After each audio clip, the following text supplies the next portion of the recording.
This is a video about sloppy steering and how me, Rockstar Steve, and my early model 68 Mustang specifically right here, simple suspension job has turned into a full steering removal. I use Anderson Restoration Master Rebuild Kit that I purchased from Amazon. It's the same kit you can get from eBay, but I used Amazon because I trust them with my credit card and because I have a link in the description that you can click and I earn a few dollars, which justifies me putting my mug in front of this camera and looking silly in front of the internet.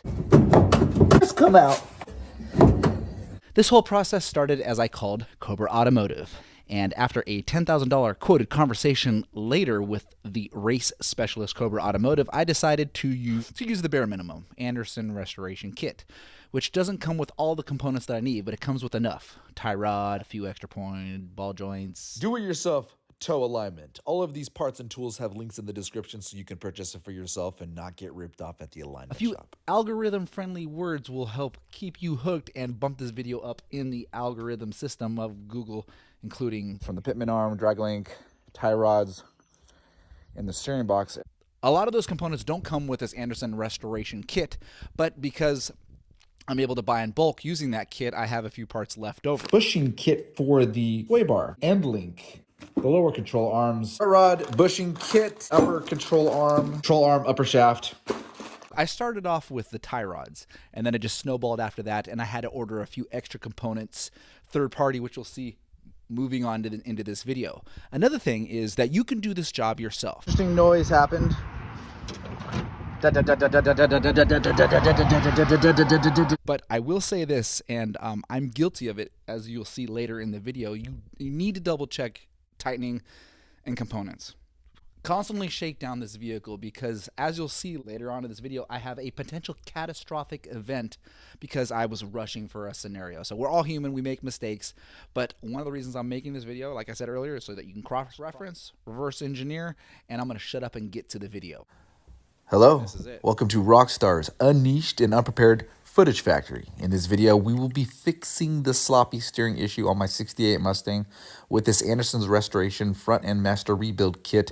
Basically, we're going to be replacing the tie rods. There's a slew of other parts that can be replaced, but those are the only two parts we'll be pulling from the list as we shipped this part overseas. So right here, we're taking apart the front suspension. I probably should be using a pickle fork separator, but I don't have one, so I put that on order. It doesn't get here for another 2 more days. So in the meantime, we're gonna heat this up, try to dislodge it.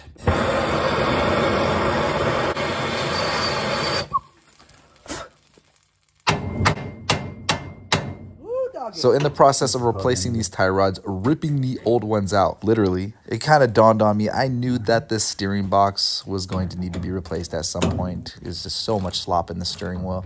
So I bit the bullet. I ordered it. The shipping was an arm and a leg. In cutting these components out, I ordered a new center link. Well, at least what I thought was new. I ordered it from the States. It was used secondhand. So I painted it, cleaned it up, and installed it on the car. After hours of trying to remove the tie rod, being pretty unsuccessful, I'm just gonna take the center link, and I don't want to have to replace it, but I might have to. Don't be an amateur. This car is well over 50, probably 60 years old, depending on when you watch this video. And a lot of these parts are fused together. So instead of just heating it up with a torch, get yourself a pickle fork, and beyond that, but for a bare minimum, get yourself this front end service toolkit, pitman arm, ball joint, tie rod remover separator in this red box. Link in the description. Well, this is turning into a shit show. Here's the steering box removed. This is just supposed to be tie rods.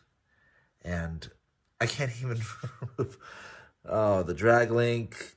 Oh, it's just, so I'm gonna go take that tie rod over there and separate it so I can bring the whole drag link over here and put it right here and try to take out the remnants of the original tie rod, the left tie rod.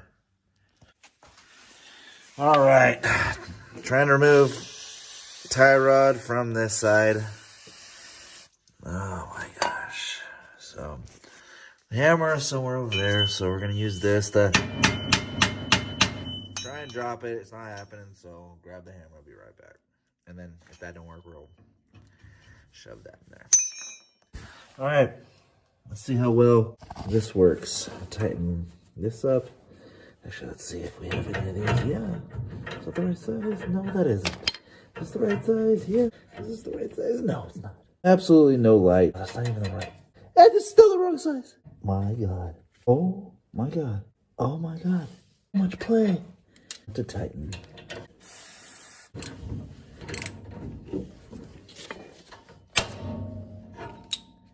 That's how we should have done it in the first place.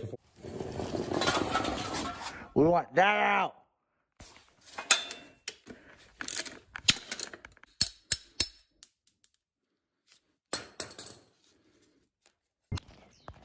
Old steering components from the Mustang. I had to pull it out because actually, except for this bracket right here, which we're going to clean up and re-put on the car, all of this is being replaced from the pitman arm, drag link, tie rods, and the steering box. Everything in there will be brand new. Slap it on there. I'm cleaning everything up, and then at that point, the steering will be tight. This thing is so loose, and it's already in its tightest setting. It's not salvageable, so I'll have to send it back as a core. I'll get about $200-ish. And this is where I'm at. May 19th, 2024. Let's keep on pushing. Here's the unboxing of the West Coast Mercury parts, rebuilt steering box, pitman arm, and what I thought was a brand new center link. It's not, so I just cleaned them up. Cleaned both the pitman arm and the center link up, painted them, and installed them on the car. We're putting back together the steering. Here's the steering box that, pulling it out of the bag, rebuilt from the Mercury guys in Salem, Oregon, all the way here to Europe. And I want to test out the new tie rods, but I can't because the whole steering is shot. So we're putting it back together, just painted, got rid of some corrosion, and gonna put this back on using the original bolts and push the column into place. Just kind of documenting what I'm doing and getting to work. This is what it looks like. It says okay, so it must be okay. 923. All right, here are the original hardware. I put the steering box in from the top. Let's see if we can get it into position. All right, now we'll tighten this down. Here is Steering box installed, column, the shaft pushed all the way in, and now it's into place. So now we're going to take this bolt, and we're going to see if we can't start it on video. So now it's started on video so that we can get some movie magic. Oh, looks like it's starting. Nice, look at that. Get some stuff out the way. So yeah, here's the shaft. And then once this is tightened down, then the column will be, so here, let's turn this, turning that. Yeah, so we're gonna tighten that down and then we'll tighten up the underneath of the column. We get carried away and lose some of the information based off of what we pulled out of the car. We have the center link, we have the steering box, we have the pitman arm and the two tie rods. And I've already counted with a, basically just with a toothpick, tap, tap, tap, tap, tap. I have 10 and 2 threads. I have 6 and 6 threads on left tie rod and on the right tie rod. Here we are unboxing the tie rods, and we're going to put them together so that they are the same length thread-wise as the original ones that came out. So watch me unbox this and put it together. It's at this point in the video that I need to differentiate myself from the rest of YouTube, because if you're watching this, I'm sure you have a few videos lined up that you've watched or are about to watch on how to install tie rods and how one portion of the tie rod is reverse threaded so that you can open or close underneath the car. If you don't know what I'm saying, leave a comment. And I've done this numerous times, dozens of times, where I will leave a short explaining this is how you do it. This is how you adjust the tie rod. I wanted to count as many threads as there were, but it looks like there's the threads go further up the shaft. So you know what we're gonna have to do? We're gonna have to measure the length of this and measure the length of the original one. So while we're putting these steering components together, we're waiting for that to dry, painted it and whatnot. So these are the Zerk fittings and the cotter pins that open boxing go with this unit that we're matching up to the old tie rod. Same thing over there, those guys that we're going to be putting on that. So Zerk fitting. This one didn't. The original one didn't have it, so I just like Zerk fittings. I like being able to get the grease gun on there and lubricate it from the inside. So that's fancy. And then I will replace that one. That one is an older style, same as that. Doesn't have a Zerk fitting on it. In fact, let's double check. Yeah, nothing. So I'll be going back to the States and getting me a new one. And it doesn't even come with the proper bushing. So I'll be getting a new one with the proper bushing, Zerk fitting, grease on the inside.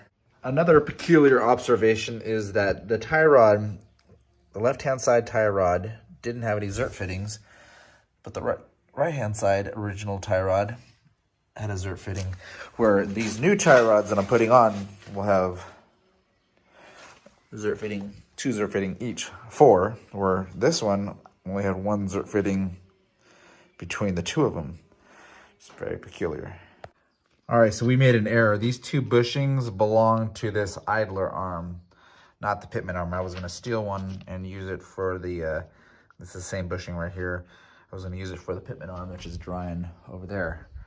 Unfortunately, I can't do that, so I stole the old one, which is in decent shape, but God, I cringe every time I reuse old seals, old gaskets, everything.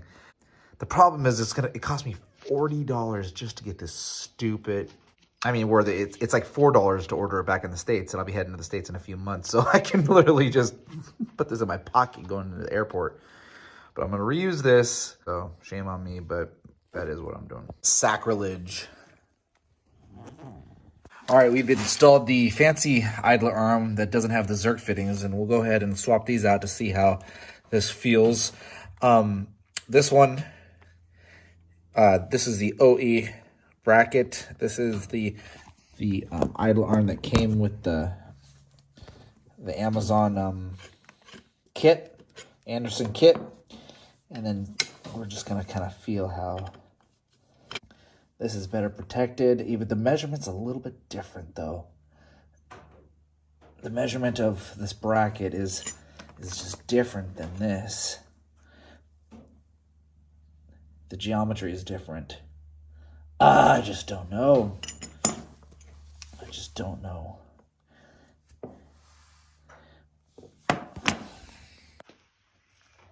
I've assembled the steering gear, what I'll call it, you know, instead of it being a running gear. I've assembled the steering gear, and no cotter pins yet, no grease. I'm gonna drag it underneath the car, get the bolts into place, and just mock it up.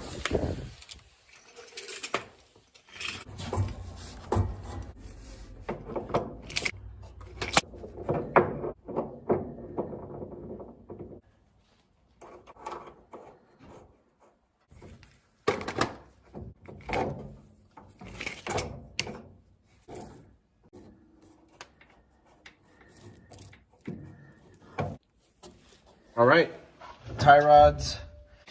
Here is the idler arm here on the 68 Mustang. The bracket's on the inside, the original bracket. This is a new idler arm that comes in the Anderson kit. And I ordered this replacement one right here because I didn't realize it came in the kit. The problem is it doesn't have the Zerk fittings. So just going here on the YouTube, and this guy, Technician 1, uses the Mustang idler arm replacement, and he's adding a Zerk fitting to this. So we're going to watch this video to see if he can help us out, because that's the biggest problem with this one right here is that, you know, there's no Zerk fittings on here, and it does look like a pretty good unit, but after a few years of movement, I want to be able to get grease up into this thing, and there's no Look at, there's no zip fittings on this thing whatsoever. We got ourselves a Mustang idler arm paradox. That's what I'm coining it. Basically what it is do you see that nut right there that we're torquing down? As we're torquing it down, the threads are going in to this bolt right here for the bracket into the wall, the mounting point. So as I'm trying to tighten it down, that goes up. So what do? I put a washer in right there, but that means the nut is pushing against the bolt and the nut right there, the mounting portion of that. So that's kind of a paradox. So as I'm testing this cotter pin location 2, it's kind of loose. I need that to be front to back. So what I do is I loosen it up and then I turn the entire thing just so that I can get the idler arm mounting bolt itself to rotate front to back. That's a pain in the ass. Centerlink, everything is hand tight into place. So we're going to turn the steering wheel. Oh. Just testing this install of everything. And then we'll take the camera, put it on the other side.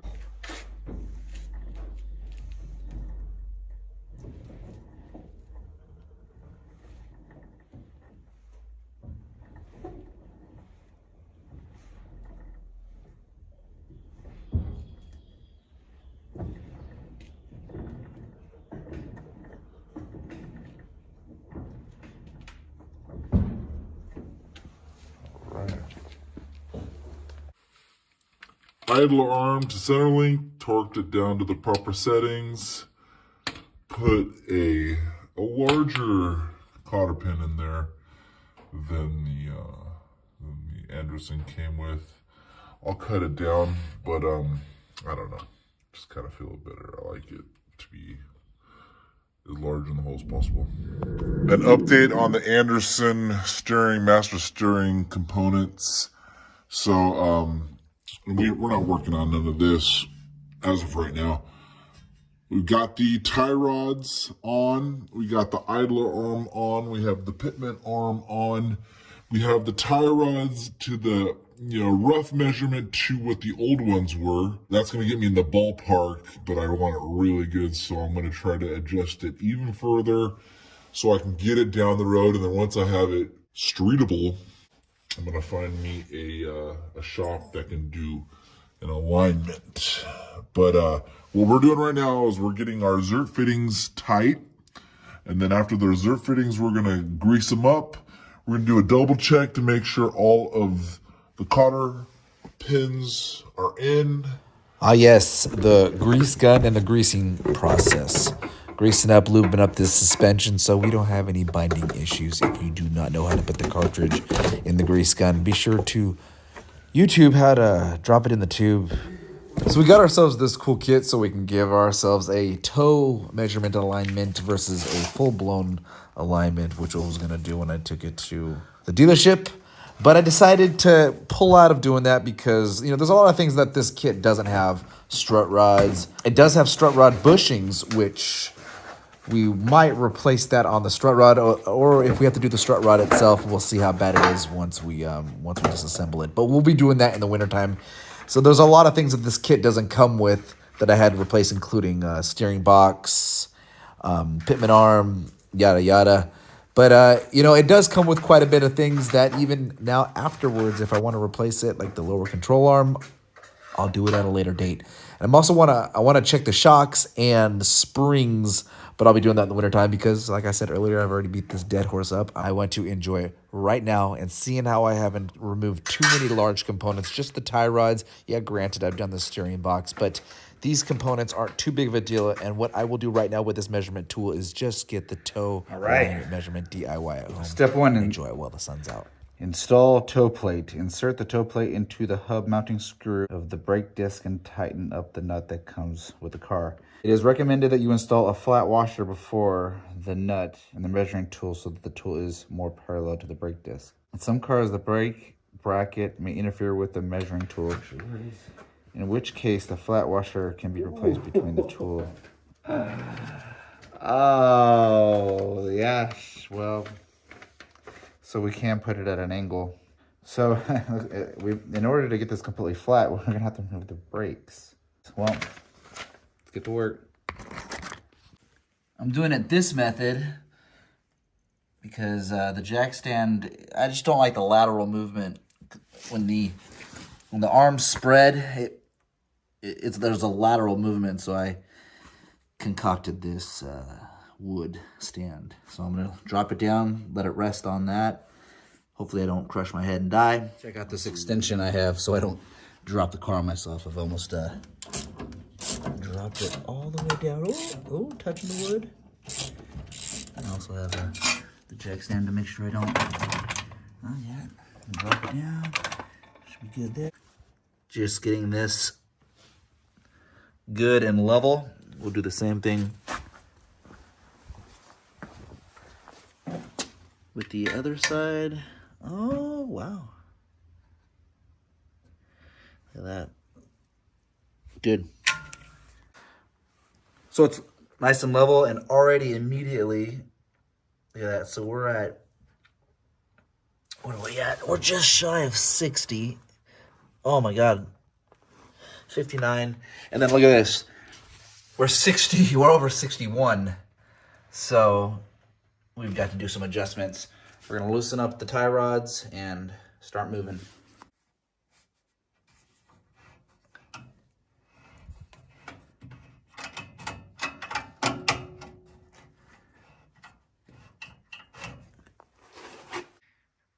A fraction of a millimeter apart. Let's see. See there?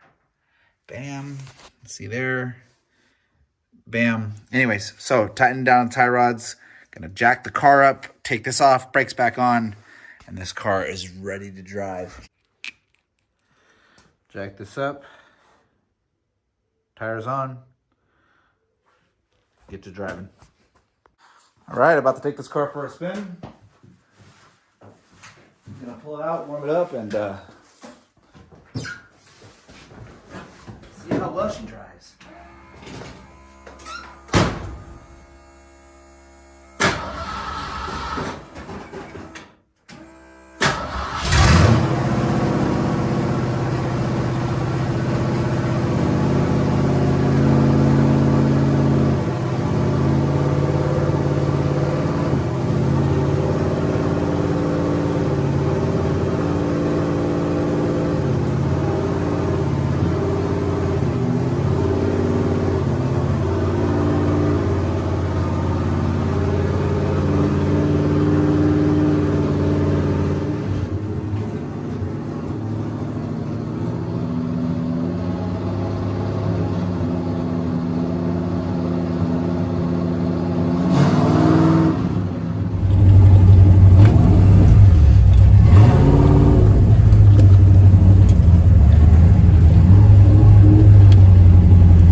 Well, an interesting noise happened.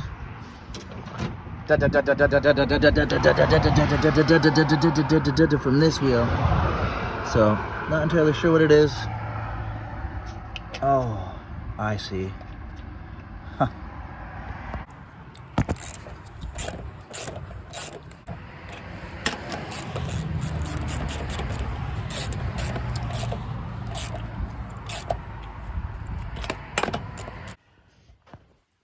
All right, so now we're here under the car because we're doing another job with a leaky engine and transmission. But while we're down here, let's inspect some of these steering components.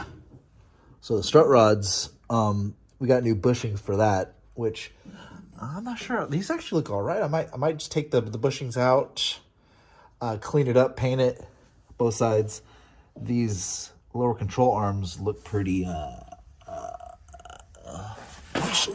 Actually, yeah, the bushings inside just look. Oh my god, they don't look too good. Actually, this one even looks a little bit cocked forward.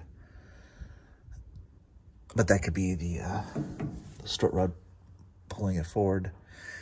Ooh. Yeah, anyways, so whether I want to change this out or replace it, yeah, I think I'm going to need to, yeah, I think I'm going to replace it at some point in the wintertime. Yep, that's what I'm going to do.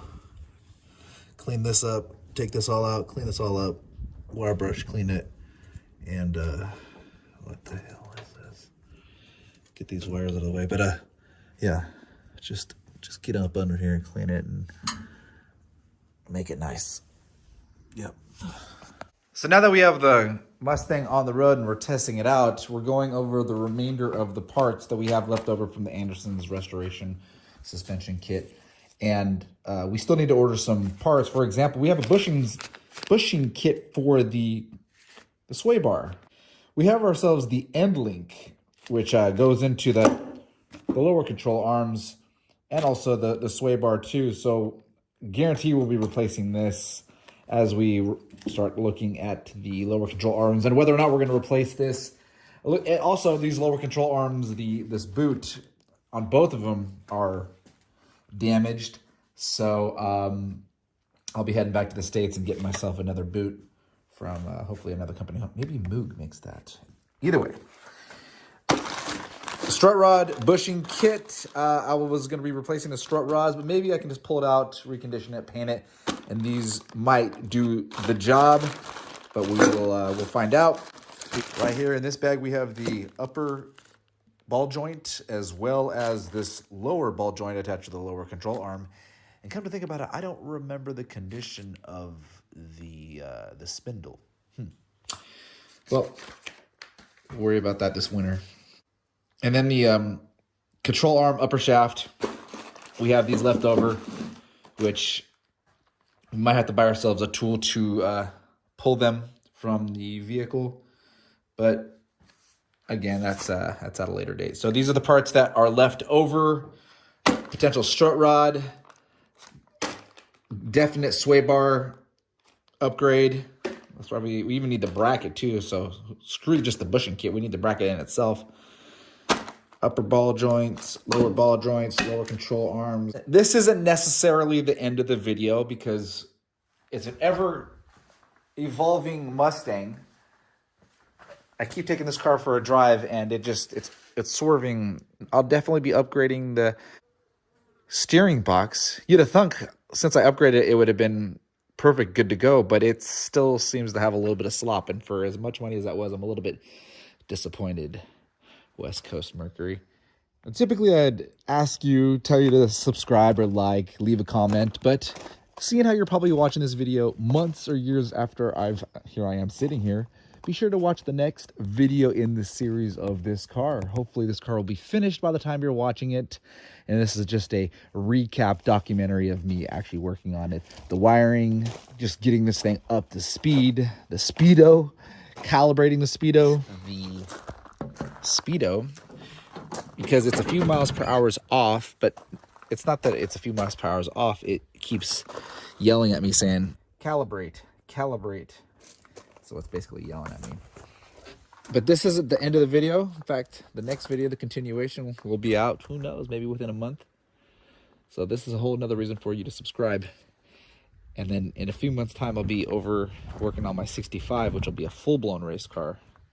And a lot of nice things between this car and that car, as they share a lot of stuff, including wiring and just the basic knowledge between the vehicles.